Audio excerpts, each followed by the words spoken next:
know that that's I not true. can be honest and I can answer the question for you. If science said that life does not start at conception, I would be for abortion. I'd have no problem with it. But that's not what science says. So that's why I don't believe that abortion is okay. I believe it's the murder of a human being. The science You're says saying the that exact life doesn't start at opposite, though. conception. If life starts at conception and it's a human being, would you be against abortion?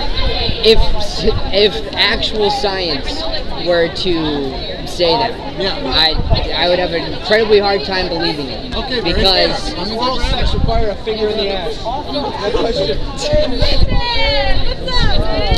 It's not required, but it's appreciated. I'm just trying to get Okay, so we're gonna look at some sources that back up that life begins at conception. The world would be a lot better place if we all smiled.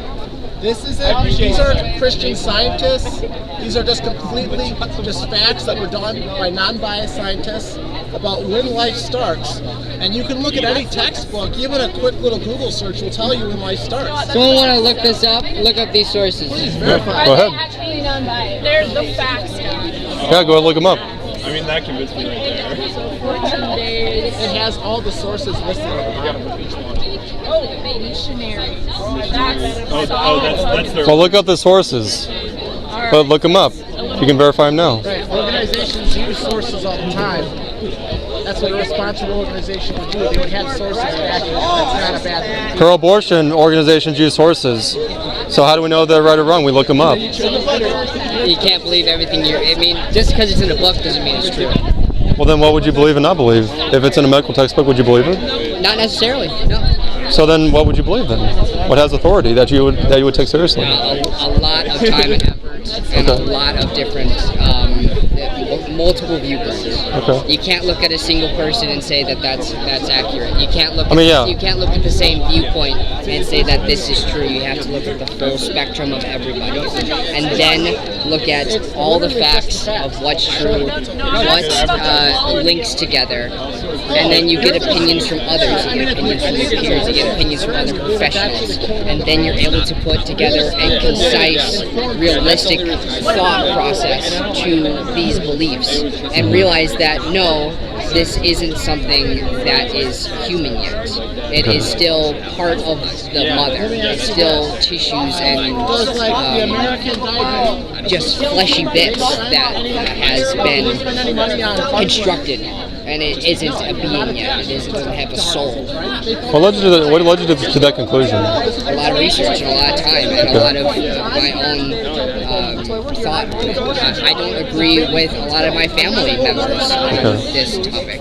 I don't either. So I'm sure. I did a lot of research myself, and I have come to the thought that abortion is something that is completely fine in certain circumstances, especially in circumstances where having a baby would be a danger to the mother, to the child,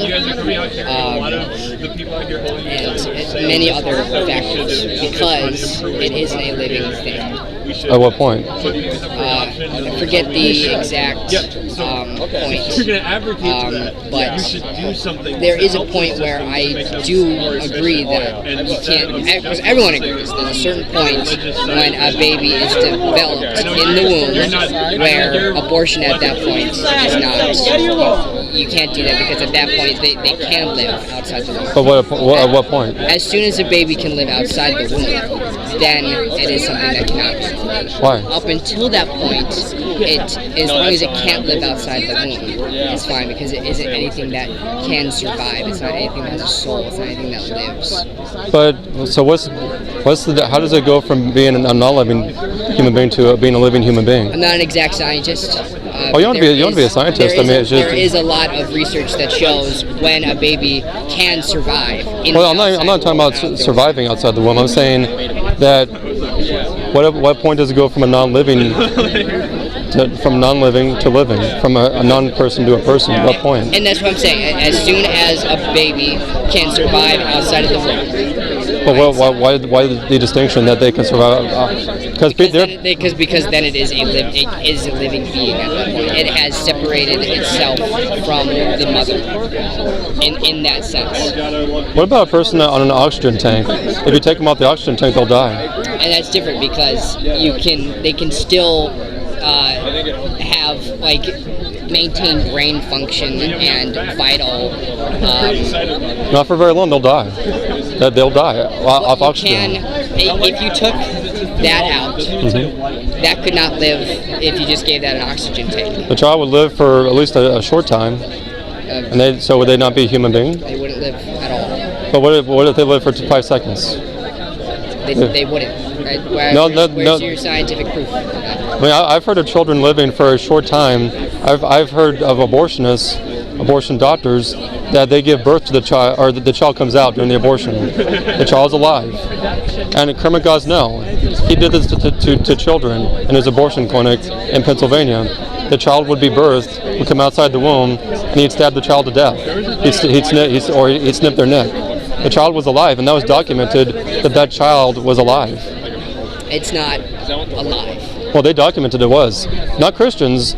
The people in that case, in the investigation, they documented the child was alive when they killed him. I can't say for a specific case because I don't know the case, so I can't back up what you're saying. I can't back up what I'm saying because I don't know. And they do surgeries on children. They remove them outside the womb. I mean, I've heard of this happening to children at about 20 weeks, maybe even a little earlier, about around 20 weeks or 21 weeks. That the surgeon removes the child from the womb and does surgery on the child. And after doing surgery on the child, and they speak that it's a human being they're doing surgery on, not a fetus. They put the child back in the womb, and then the child's born months later. And that is specifically helping the child to survive. Well, the child couldn't survive outside the womb I guess at that time the child could survive outside the womb, but I do believe there's been medical advancements in technology where the child, 100 years ago, the child would die at a certain point, that the child wouldn't die today. Technology is always evolving. So the thing is, what if technology has it to where 50 years from now the child can survive at 10 weeks outside the womb? It would still be incredibly dangerous and incredibly unrealistic. Well, today, yes, but maybe not 50 years from now. Still, what would be the purpose? Purpose of what? What would be the purpose of that?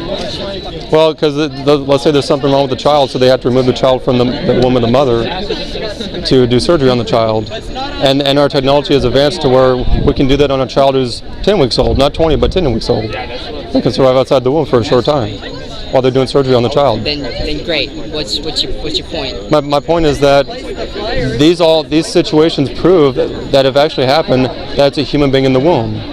It's not a full human being at that point. Well, yeah, they're not fully developed, but they're a human being. The doctor talked about the child putting their hand on his hand, the child putting his hand on the doctor's hand. The one case I was thinking about happened in 1999.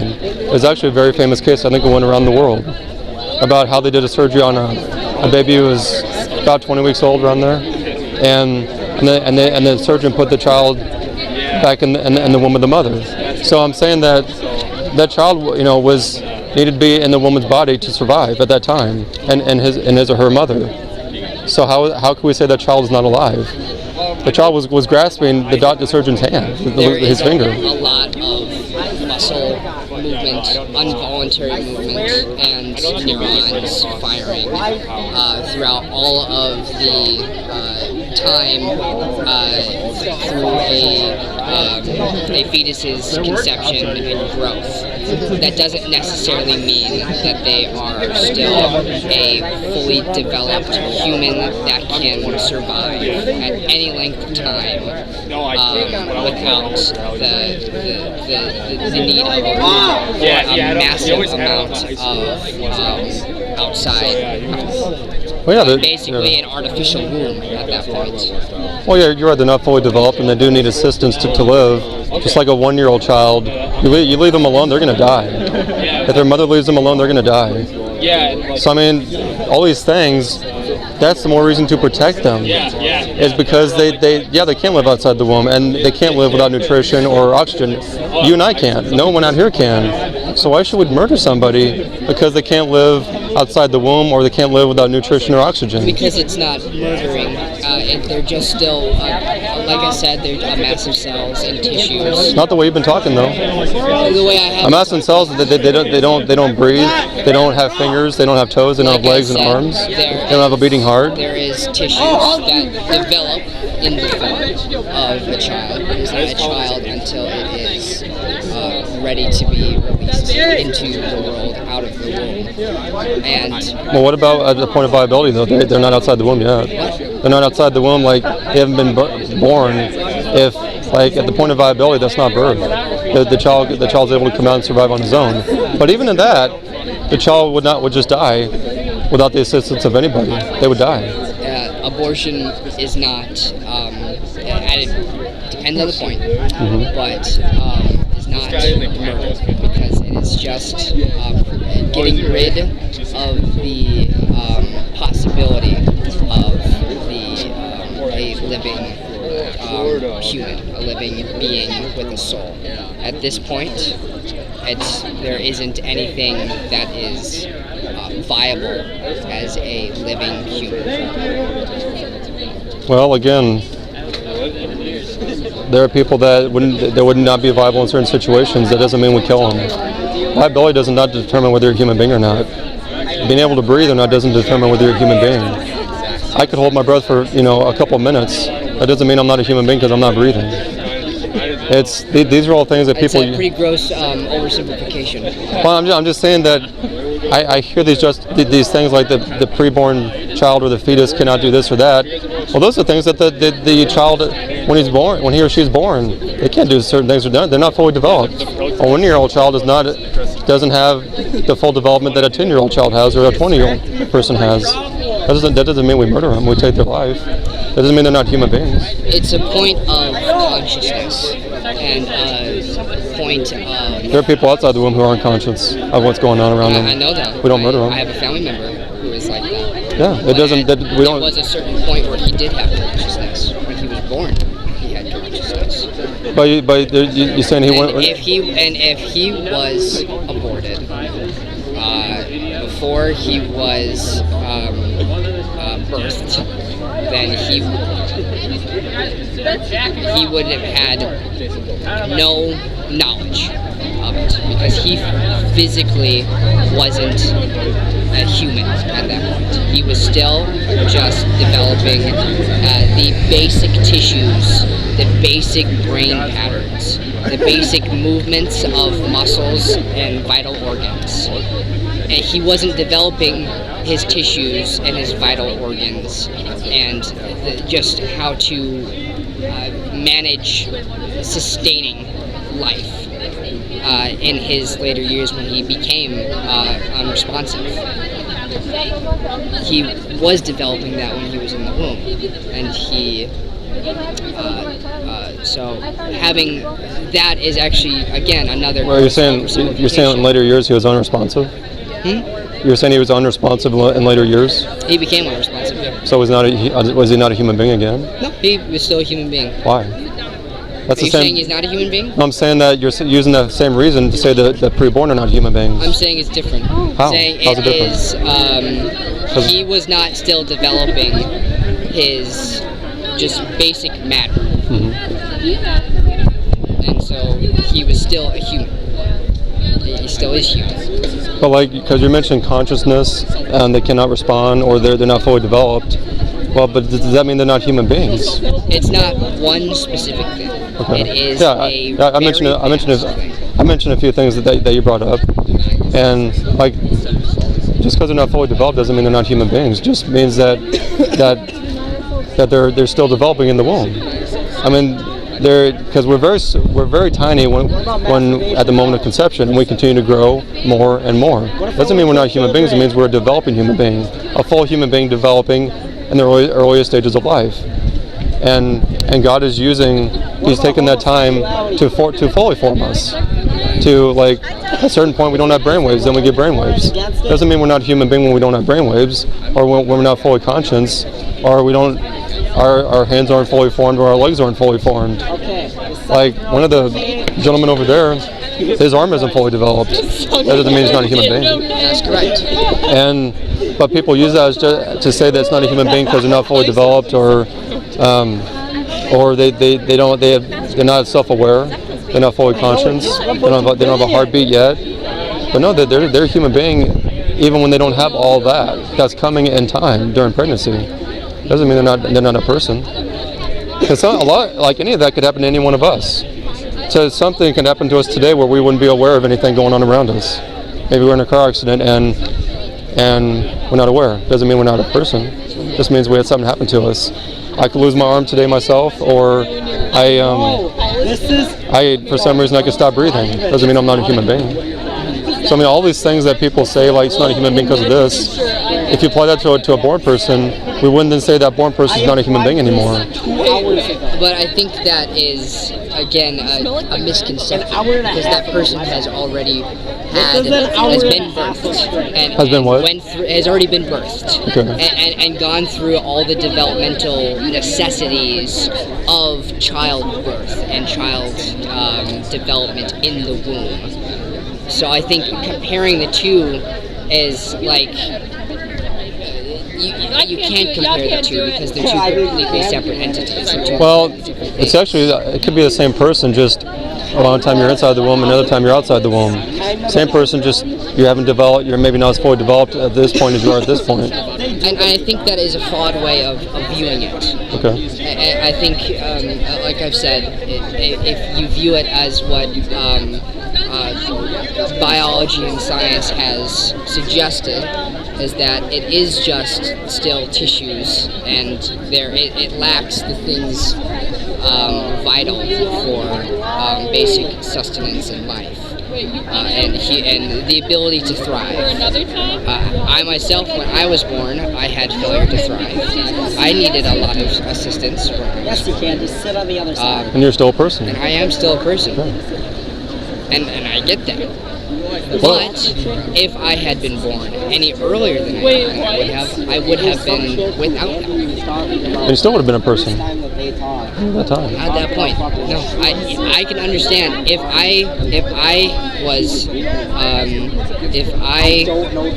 my fetus in development at any point I was aborted, I would have had no idea. I wouldn't have cared. And if it ever became an issue to where my mother was going to have complications with herself, or I was going to have worse complications with me, then I of course would have wanted her to abort me. I'm completely fine with that. So you're acknowledging that at a certain point you were a person in the womb. I am acknowledging that once I had gained the ability to live outside of the womb, then yes, then you become a person. And at that point, yeah, abortion is horrible. You can't do that to a baby once they have reached the capacity to live outside. If you are due for a baby in a week and you get an abortion then, of course that is something you cannot do. Why? Because then a baby can't. If you are scheduled to be born on the 31st of October and you come out on the 15th of October, that's still in the margin of a human that can live outside of the womb. If you're born, let's say 4 months before you were supposed to come out, then you are still lacking the basic things needed to classify yourself as a living human being. You are still just the tissues and cells that have been developed by, and honestly still just pieces of the mother itself. Well, I mean, you're not you're inside your mother, but you're not actually your mother. Because if you're your mother, then you'd be your mother. You wouldn't be her child. Well, you were developed by your mother's egg.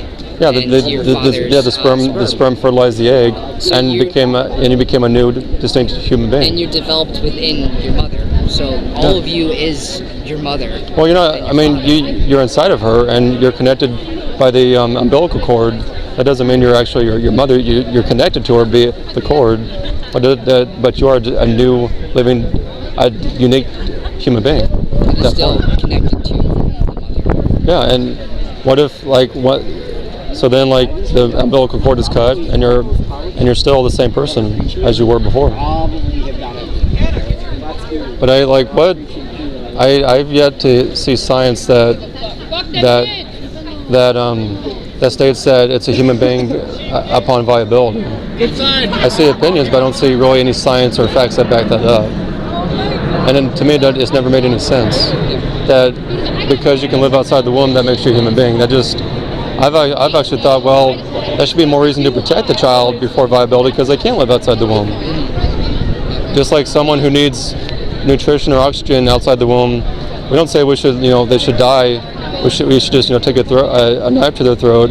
No, we should protect them even more. The more defenseless and helpless you are, you need more protection. So that argument has never made any sense to me at all.